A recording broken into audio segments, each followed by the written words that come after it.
Good morning friends, मैं विकास भट्ट आपके अपने YouTube channel SKK maths classes पे आप सभी का स्वागत करता हूं। दोस्तों हम जो टॉपिक पढ़ चुके थे उसका नाम है बीजीय व्यंजक और सर्वसमीकाएँ। काफ़ी बेहतरीन क्लासें हमने अटेम्प्ट की और बहुत ही अच्छा कंटेंट हमेशा की तरह मैं आपके लिए लेकर आया और आपने पसंद भी किया है, निश्चित रूप से शेयर भी कर रहे हैं आप लोगों को। तो मुझे अप्रिशिएट करने के लिए बहुत बहुत धन्यवाद सबसे पहले तो दोस्तों। और आपका जो अप्रिसिएशन है दोस्तों वही मुझे आगे से अच्छा काम करने के लिए प्रेरित कर रहा है। मुश्किल समय है सभी के लिए, पूरी तरह से तो नहीं कह सकते, बाकी बेरोज़गार हो चुके हैं लगभग कई लोग, स्पेशली जो प्राइवेट शिक्षक हैं वो।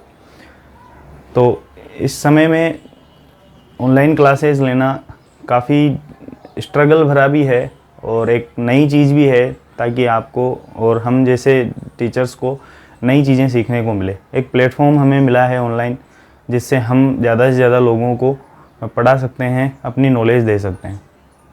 तो दोस्तों आज का जो टॉपिक है वो है बहुभुज। तो जो टॉपिक है उसको शुरू करते हैं दोस्तों। जुड़े रहिए SKK मैथ्स क्लासेस से। टॉपिक का नाम है दोस्तों बहुभुज, ठीक है। इंग्लिश में इसे कहेंगे दोस्तों पॉलीगॉन।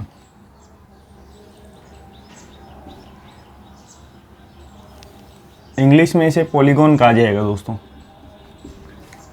तो सबसे पहले तो हम इसके बारे में ही समझ लेते हैं कि बहुभुज होता क्या है।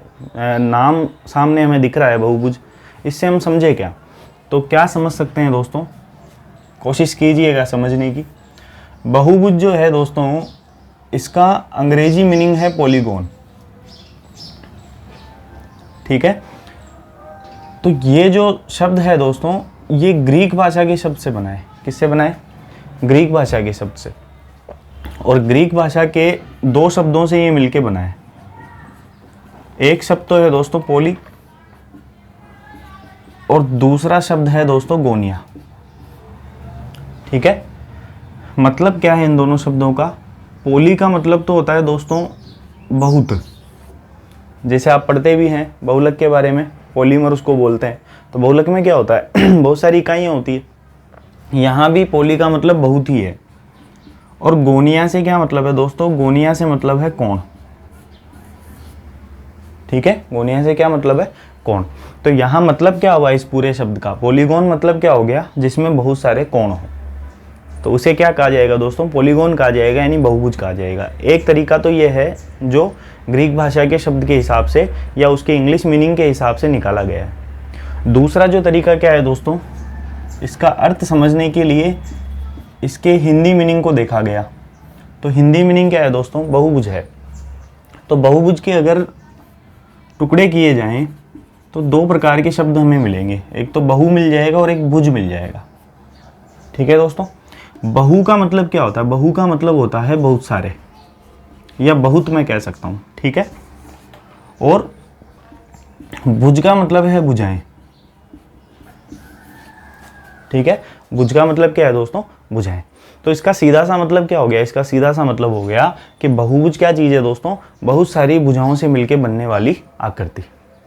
पहली चीज़ तो आपको यही समझनी है कि बहुभुज एक आकृति है जो बहुत सारी भुजाओं से मिलकर बनती है। अब हमारे कई सवाल होते हैं कि साहब कम से कम कितनी भुजाएं हो सकती है, ज़्यादा से ज़्यादा कितनी हो सकती है, उनकी चर्चा ज़रूर करेंगे हम, ठीक है दोस्तों। आप चाहें तो इसको एक बार उतार लीजिए, फिर हम इसके बारे में चर्चा करते हैं कि बहुभुज से संबंधित चीज़ें क्या है, क्यों हम इनको इस प्रकार से डिवाइड कर रहे हैं, किस प्रकार से आगे हमें पढ़ना है, वो सब चीज़ें हम देखेंगे, ठीक है दोस्तों। एक बार आप इसको नोट कर लीजिए, फिर हम आगे देखते हैं।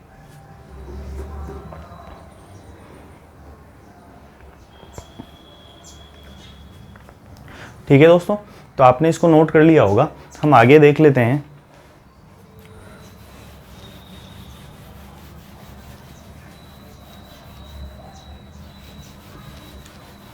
तो हमें सबसे पहले तो क्या देखना है दोस्तों? हमें सबसे पहले देखना है कि इसकी परिभाषा क्या होती है, ठीक है। हालांकि एग्जाम में पूछी नहीं गई है, फिर भी अगर हमें पूछ लिया जाए तो हमें पता होना चाहिए कि हम पढ़ क्या रहे हैं, ठीक है ना दोस्तों। तो हम जब हमें यही पता नहीं है कि हम टॉपिक क्या पढ़ रहे हैं तो हम आंसर नहीं दे पाएंगे, और फिर हमारे पढ़ने का क्या औचित्य है जब हमें यही पता नहीं है कि इससे संबंधित परिभाषा क्या होती है। तो परिभाषा क्या होती है बहुभुज की, वो हम देख लेते हैं। तो इसकी परिभाषा ध्यान रखिएगा दोस्तों, 3 या 3 से अधिक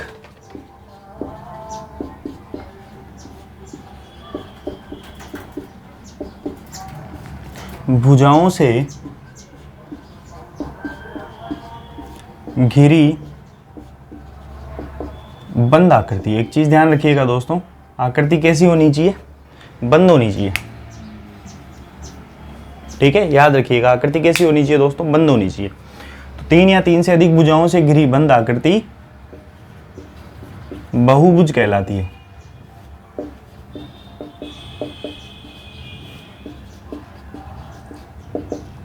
ठीक है दोस्तों, तो बहुभुज किसे कहेंगे, 3 या 3 से अधिक भुजाओं से घिरी हुई बंद आकृति को हम क्या कहेंगे दोस्तों, बहुभुज कहेंगे। तो बहुभुज जो है, अब जैसे इसकी परिभाषा हमने देखी तो उसी से हमें एक चीज समझ में आ रही होगी कि यहाँ मैंने 3 भुजाएं क्यों लिखी है। तो 3 भुजाएं मैंने क्यों लिखी है दोस्तों, क्योंकि किसी भी आकृति के बंद होने के लिए कम से कम 3 भुजाओं की आवश्यकता होती है। तो इससे हमें एक क्वेश्चन निकल के सामने आ रहा है हमारे, क्या क्वेश्चन है दोस्तों, समझिएगा। सबसे छोटा बहुभुज। ठीक है, काफी अच्छा क्वेश्चन है दोस्तों। पूछ लिया जाए कि सबसे छोटा बहुभुज कौन सा होता है, तो सबसे छोटा बहुभुज वही होगा जो कम से कम भुजाओं से मिलकर बनेगा। तो सबसे कम भुजा कौन सी चाहिए दोस्तों, यहाँ क्या लिखा हुआ है परिभाषा में, 3 या 3 से अधिक। तो कम से कम कितनी भुजाएं चाहिए, 3 चाहिए। तो मैं उसको लिख देता हूं त्रिभुज। क्या लिख दूं दोस्तों, त्रिभुज।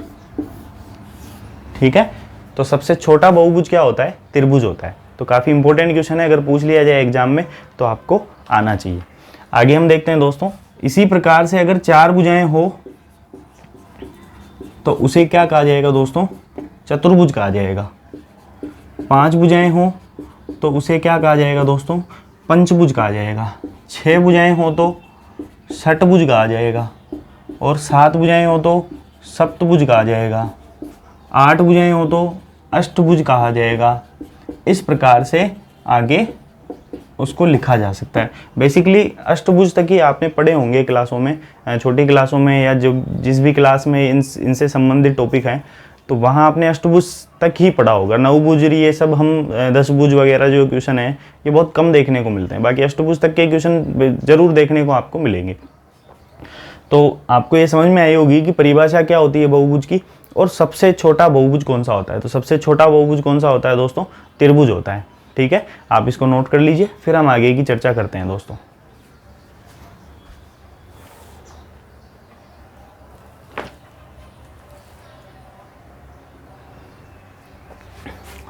ठीक है दोस्तों, तो आपने इसको नोट कर लिया होगा। अब हम आगे की चर्चा करते हैं। तो ये तो होगी दोस्तों इसकी परिभाषा।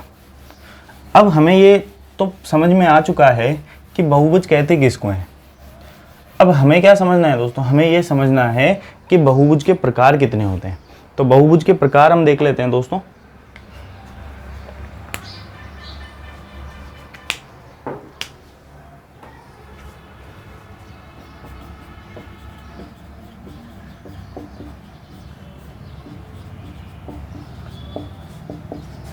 बहुभुज के प्रकार, तो बहुभुज के जो प्रकार है दोस्तों वो कितने होते हैं, बहुभुज के प्रकार होते हैं दोस्तों 2।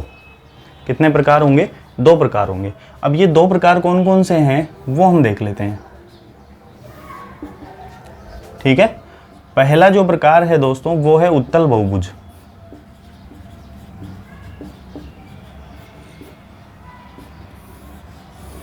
क्या है दोस्तों, उत्तल बहुभुज। ये क्या होता है हम समझेंगे अभी, बाकी प्रकार हम पहले देख लेते हैं। पहला प्रकार उत्तल बहुभुज है, और दूसरा प्रकार है दोस्तों अवतल बहुभुज।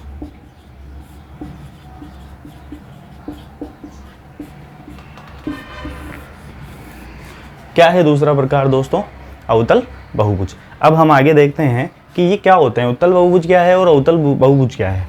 तो उत्तल बहुभुज क्या होता है उसके बारे में हम देखते हैं दोस्तों। तो ये बहुभुज जो है इसमें क्या होता है, ऐसा बहुभुज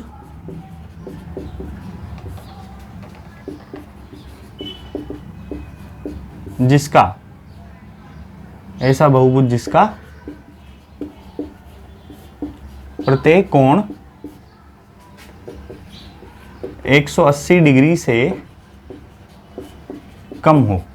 याद रखिएगा दोस्तों, उत्तल बहुभुज की विशेषता क्या होती है, सबसे इंपॉर्टेंट विशेषता या परिभाषा हम कह सकते हैं तो उत्तल बहुभुज की परिभाषा या इंपॉर्टेंट जो बात है वो क्या है कि इसके जो प्रत्येक कोण हैं वो 180 डिग्री से कम होते हैं दोस्तों। ठीक है, तो आपके समझ में आया होगा कि उत्तल बहुभुज क्या है। ठीक है, हम देखते हैं कि अवतल बहुभुज क्या है। तो अवतल बहुभुज थोड़ा सा इससे अलग है दोस्तों, क्या है हम देख लेते हैं। ऐसा बहुभुज जिसमें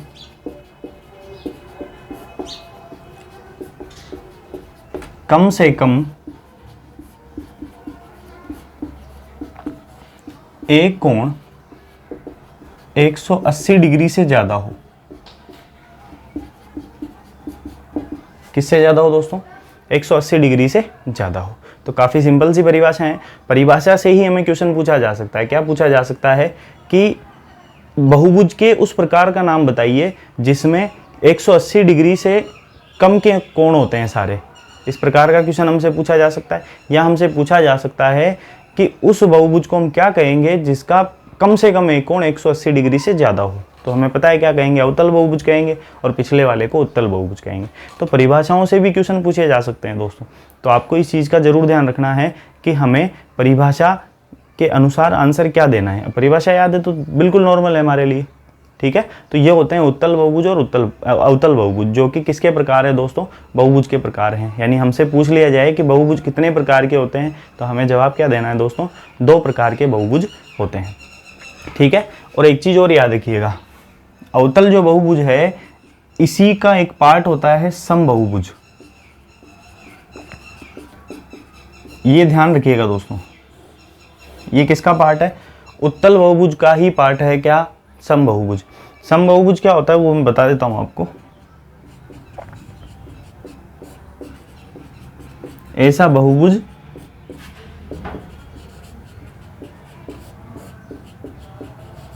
जिसकी सभी भुजाएं, एक साथ लिख देता हूं ताकि आपको समझ में आ जाए। ये सभी भुजाएं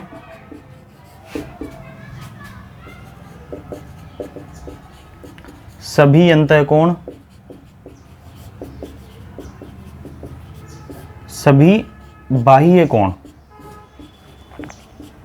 बराबर या समान हो। ठीक है दोस्तों, याद रखना है आपको ये कि ऐसा बहुभुज जिसकी सभी भुजाएं सभी अंतःकोण और सभी बाह्य कोण कैसे हो दोस्तों, बराबर हो, उसे हम क्या कहेंगे, समबहुभुज कहेंगे। तो समबहुभुज क्या चीज हो गई दोस्तों, समबहुभुज एक ऐसी आकृति हो गई जिसकी सभी भुजाएं बराबर हो, सभी अंतःकोण बराबर हो और सभी बाह्य कोण बराबर हो। ठीक है, प्रकार हम देख सकते हैं, जैसे त्रिभुज अगर ले तो त्रिभुज में ऐसी कौन सा त्रिभुज है जो जिसकी सभी भुजाएं बराबर है, कोण भी बराबर है, तो कौन सा त्रिभुज है दोस्तों, समबाहु त्रिभुज। समबाहु त्रिभुज की तीनों भुजाएं बराबर होती है, तीनों कोण भी बराबर होते हैं, अंतःकोण भी बराबर होते हैं 60-60 डिग्री के, और बाह्य कोण भी बराबर होते हैं दोस्तों 120 डिग्री के। ठीक है ना, तो हम समझ सकते हैं इस चीज को कि समबहुभुज क्या होता है। चतुर्भुज में लेंगे तो समचतुर्भुज हो गया, पंचभुज में लेंगे समपंचभुज हो गया। तो इस प्रकार से समबहुभुज किसका प्रकार होगा दोस्तों, उत्तल बहुभुज का प्रकार होगा। ठीक है दोस्तों, तो ये प्रकार हो गए किसके, बहुभुज के। ठीक है, आप इसको नोट कीजिए, फिर हम आगे की चर्चा करते हैं दोस्तों।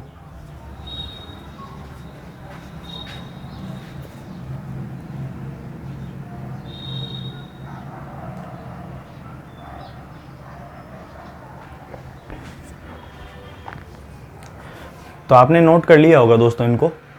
तो ये थे दोस्तों बहुभुज के प्रकार और बहुभुज की परिभाषा, जो कि काफ़ी इंपॉर्टेंट है क्योंकि परिभाषा से भी क्वेश्चन पूछे जा सकते हैं। अब कुछ सूत्र देख लेते हैं दोस्तों जो इस चैप्टर को पढ़ने के लिए काफ़ी इंपॉर्टेंट है हमारे लिए।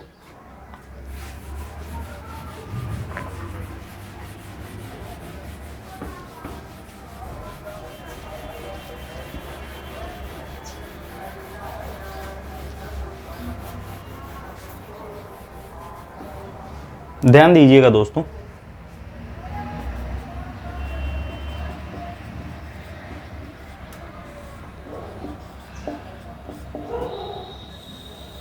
कुछ इंपॉर्टेंट फॉर्मूलाज हैं वो हमें देखना है इसमें। पहला सूत्र मैं आपको बता देता हूं क्या है।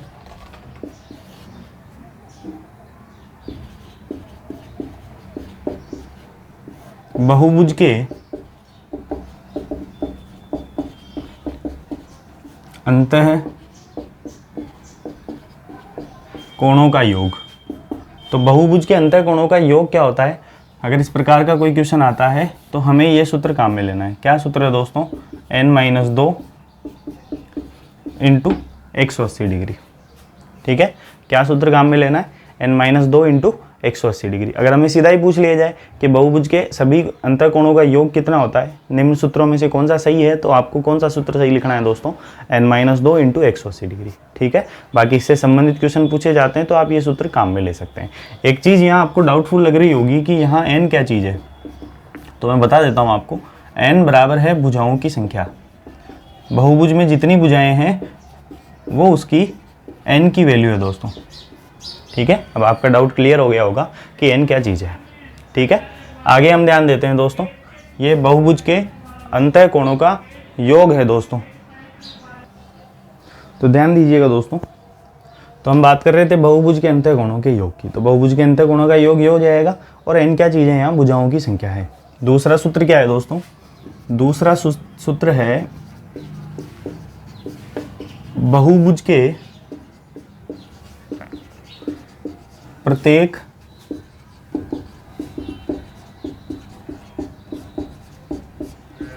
अंतः कोण का मान। तो बहुभुज के प्रत्येक अंतः कोण का मान क्या होगा दोस्तों? तो बहुभुज के प्रत्येक अंतः कोण का मान हो जाएगा n-2 इंटू 180 डिग्री। ये तो क्या चीज़ है? बहुभुज के सभी अंतः कोणों का योग है। इसमें जैसे ही आप भुजाओं की संख्या का भाग लगा देंगे तो आपको क्या मिल जाएगा? प्रत्येक अंतः कोण का मान मिल जाएगा। तो आपको याद रखना है, प्रत्येक आते ही, प्रत्येक का मतलब क्या हो गया? एक एक कोण का मान कितना है। तो प्रत्येक कोण का मान अगर हमें निकालना है तो आपको योग में किसका भाग लगाना है दोस्तों? भुजाओं की संख्या का। ठीक है, तो बिल्कुल सिंपल सी चीज़ है, आपको याद हो जाएगी आसानी से। तीसरा है दोस्तों, बहुभुज के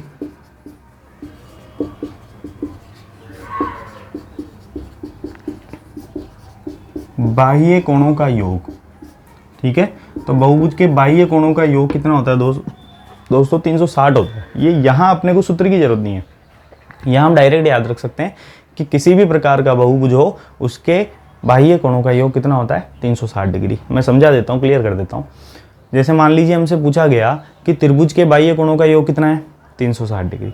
चतुर्भुज के बाह्य कोणों का योग कितना है? 360 डिग्री। पंचभुज के बाह्य कोणों का योग कितना है? 360 डिग्री। तो समझ गए होंगे कि बहुभुज कोई सा भी हो, सभी के बाह्य कोणों का योग 360 डिग्री होता है। ठीक है दोस्तों, आगे ध्यान देते हैं। इसी का उल्टा हमसे पूछ लिया जाए प्रत्येक अंतः कोण के बारे में, तो आप समझ चुके हैं क्या करना है। बहुभुज के प्रत्येक बाह्य कोण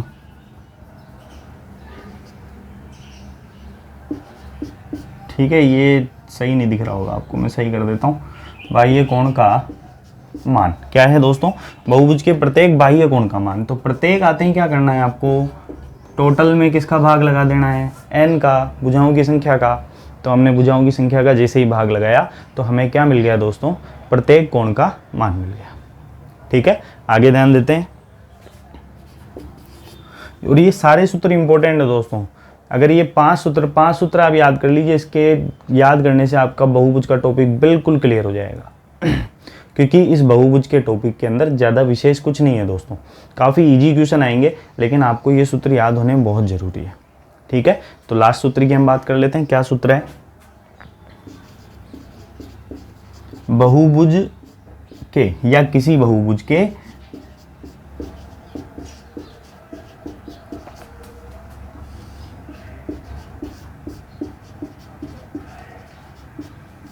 विकर्णों की संख्या। किसी बहुभुज के विकर्णों की संख्या। तो किसी बहुभुज के विकर्णों की संख्या क्या होती है दोस्तों? ये होती है n-1/2 -n। ठीक है दोस्तों, तो ये होगी किसी भी बहुभुज के विकर्णों की संख्या। तो आपको याद रखना, काफ़ी इंपॉर्टेंट सूत्र है ये भी। हमसे पूछ लिया जाए कि दिए गए बहुभुज में या सप्तभुज अष्टभुज कुछ भी हो सकता है, वहाँ n का मान क्या चीज़ है दोस्तों? भुजाओं की संख्या है। सारे सूत्रों में n क्या चीज़ है? भुजाओं की संख्या। तो अगर हमसे विकर्णों की संख्या पूछ ली जाए तो सूत्र क्या लगाएंगे? n(-1/2 -n)। ठीक है, काफ़ी सिंपल से सूत्र हैं सारे, तो आपको ये याद होने बेहद ज़रूरी है दोस्तों, तभी आप बहुभुज समझ पाएंगे। ठीक है, तो आपसे निवेदन है कि आप इसको नोट कर लीजिए, फिर हम आगे की चर्चा करते हैं दोस्तों।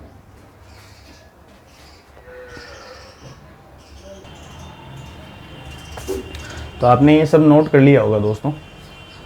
तो दोस्तों आज जो टॉपिक था ना, उसमें मैंने आपको टॉपिक तो हम बहुभुज पढ़ रहे हैं, लेकिन आज का जो सेशन है उसके अंदर हमने क्या समझा? आज हमने ये समझा कि बहुभुज किसे कहते हैं, बहुभुज की परिभाषा क्या है, बहुभुज किन किन शब्दों से मिलके बना है, उसका हिंदी अर्थ क्या है, इंग्लिश मीनिंग क्या है, ये चीज़ें हमने देखी। इसके अलावा आगे हमने क्या देखा कि बहुभुज के प्रकार क्या हैं। 2 प्रकार के बहुभुज होते हैं, उत्तल बहुभुज और अवतल बहुभुज। परिभाषा हमने उनकी देख ली है।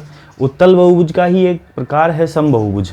ठीक है दोस्तों, ये ध्यान रखिएगा, 3 प्रकार के बहुभुज नहीं लिखना है अपने को। कितने लिखने हैं? 2 ही लिखने हैं, उत्तल और अवतल। उत्तल का ही प्रकार समबहुभुज है, जो हमने देख लिया है। समबहुभुज क्या होता है उसकी परिभाषा भी हमने देखी है। ठीक है, तो ये तो थे इनके प्रकार। उसके बाद हमने कुछ इंपॉर्टेंट सूत्र देखे जो कि बहुभुज पढ़ने के लिए बेहद ज़रूरी है। तो आज के सेशन में इतना ही रखते हैं दोस्तों, क्योंकि जब तक आप बेसिक याद नहीं करेंगे आपको चैप्टर समझ में नहीं आएगा, क्वेश्चन सोल्व ही नहीं कर पाएंगे आप। तो आप मेरा ये निवेदन है कि आप इन सब सूत्रों को याद कीजिए, परिभाषा को याद कीजिए, जो डिटेल्स मैंने दी हैं यहाँ पे बेसिक्स के रूप में उनको याद कीजिए। फिर उसके बाद में हम क्वेश्चन सोल्व करेंगे और निश्चित रूप से हमें क्वेश्चन आएंगे। ठीक है दोस्तों, तो आज के सेशन को यहीं विराम देते हैं। उम्मीद है कि आपको आज का सेशन बेहद पसंद आया होगा, आपने पूरा सेशन एंजॉय किया होगा। ठीक है दोस्तों, तो जुड़े रहिए SKKMS क्लासेस से। वीडियो को लाइक करते रहिए, शेयर करते रहिए और सब्सक्राइब करते रहिए। ठीक है दोस्तों, तो आज का जो दिन है आपके लिए बेहद शुभ हो। जय हिंद, जय भारत।